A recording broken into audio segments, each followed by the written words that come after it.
mga kagabay, magandang hapon, magandang gabi, magandang umaga, magandang tanghali. Saan man tayo naroroon, ano man ang ating mga ginagawa, una tigit sa lahat, ating ialay ang ating mga sarili sa ating Panginoon. Sa loob ng ilang na sandali, ating damhin ang presensya ng Diyos. Sumasa atin ng pagpapala, ang biyaya, ang pag-ibig, at ang kapayapaan ng Ama, ng Anak, at ng Espiritu Santo, na bubuhay at naghahari, isang Diyos, magpas sa walang hanggan. Mga kagabay, kamakailan, nagbigay ng pahayag itong si Arsobispo ng Lipa, ng Archdiocese ng Lipa, Arsobispo Gilbert Garcia, na siya ring presidente o pangulo ng Catholic Bishops Conference of the Philippines, ang samahan ng mga obispo at mga arsobispo na minsan nga ay bumabatikos sa mga pang-aabuso, sa mga pandarambong, mga korupsyon sa pamahalaan. Mga matinding mga kritiko ang mga obispo. So nagpahayag itong si Arsobispo Garcia ng Archdiocese ng Lipa na handa umano siyang humarap bilang Pangulo ng CBCP at ang iba pang mga obispo. Nakahandang humarap kay Pangulong Ferdinand Marcos kung sila ay ihimukin o hahamunin sa isang dialogo. At ang sabi ni Arsobispo Garcia, ba maganda ito? Tanggapin ko ito, tanggapin namin ito kung ito ay tunay na dialogo at hindi monologo. Ang ibig sabihin, pag monologo, isa lamang ang nagsasalita na maaring si Marcos Jr. lamang. At ang sabi niya, tatanggapin natin kung ang issue pag-uusapang mabuti, himay-himayang mabuti, at para sa kabutihan ng lahat. Para sa kabutihan ng bansa, para sa kapayapaan, at progreso ng ating bansa na ngayon ay balot na balot ng matinding korupsyon, pandarambong sa kaban ng bayan, ng gobyerno, maging sa pag-aabuso ng maraming mga government officials. Handa sila kung ito ang magiging laman ng dialogo. At itong sinapahayag na ito ni Arsobispo Garcia ay sinang-ayunan na pag-alaman natin na sinang-ayunan din ng maraming mga obispo. Payag sila na haharap kay Marcos Jr. sa anumang tamang dialogo. At ayon kay Garcia, itong dialogo ay isang komunikasyon, isang paraan ng komunikasyon na mabisa. Sa pamagitan ng dialogo bilang komunikasyon, magkaroon ng katahimikan, magkaroon ng pagkakaisa, ang diwa, puso at kaisipan ng bawat isang Pilipino.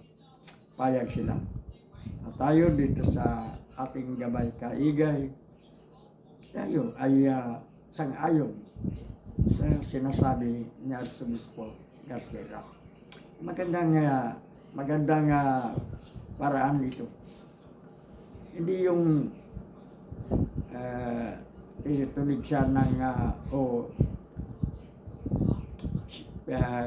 ibig sabihin minamasama o something critical na ang ibang mga korupsyon, mga kung ano-ano sa gobyerno, sabihin na bayaran ang mga obispo, sabihin galit ang obispo sa administrasyon, maraming bitang. Ito ang magiging mabisang solusyon upang maalis ang bagay na ito. Napakaganda. Kaya tayo nanawagan sa gobyernong Marcos sapagkat hindi natin alam kung sino ang nagpalutang sa isyu ito. Kung bakit natanong itong si Arsobispo Garcia ng mga dumalaw nun sa press conference sa Pope Pius XII Catholic Center sa unang araw ng Plenary Assembly, 131st Plenary Assembly ng CBCP. Nabanggit ito ni Arsobispo Garcia. So, maaring man nagpalutang, hindi natin alam kung mula sa kampo ni Marcos Jr. o mula sa kampo ng CBCP. Basta ito ang nagiging pahayag ni Arsobispo Garcia. At nakakabuti ito kay Marcos Jr. sapagkat hindi na kailangan mag-rebuilde pa sa kalsada ang ating mga kababayan para kondinahin ang mga polisiya ng kasalukuyang administrasyon.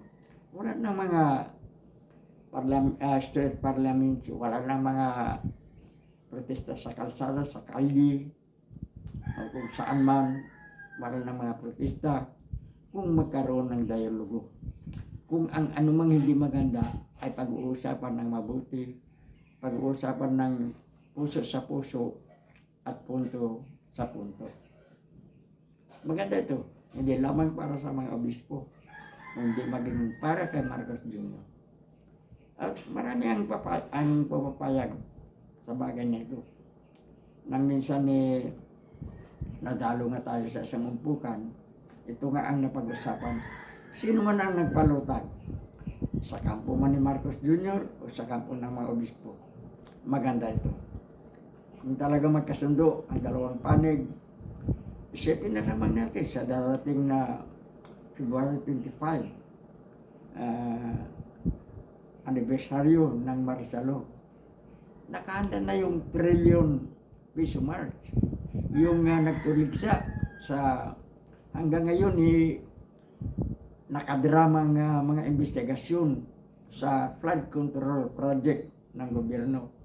Isipin mo na lang, flood control ang pinag-usapan na ipakulong muli sa Revilla dahil sa kaso niya kay Napoles.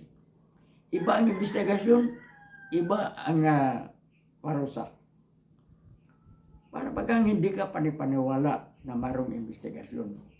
Kung idaan ito sa isang dialogo, sino man ang nagpalutang sa kampo ng dalawang nagkabangga ang panig, napakaganda ng dialogo.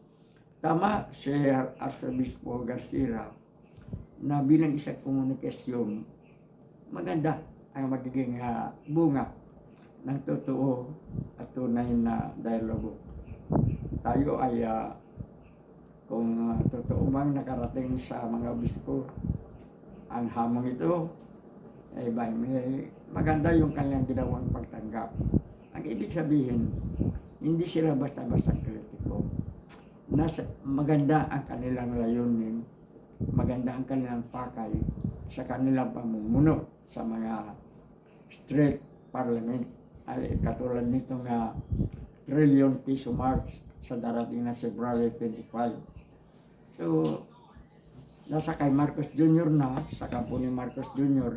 Basta ayon kay Arsobispo Garcia, isa lamang, kailangan si Marcos mismo ang pupunta doon at hindi kanyang maimisaryo na wala rin magandang kahinatnan. Okay, sa dalawang kampo, sa CBCP at sa kampo ni Marcos Jr., rinawa magiging totoo ang mga pahayag na ito, magkaroon ng isang dialogo para sa kabutihan ng lahat na siyang sinasabi ni Arsobispo Garcia.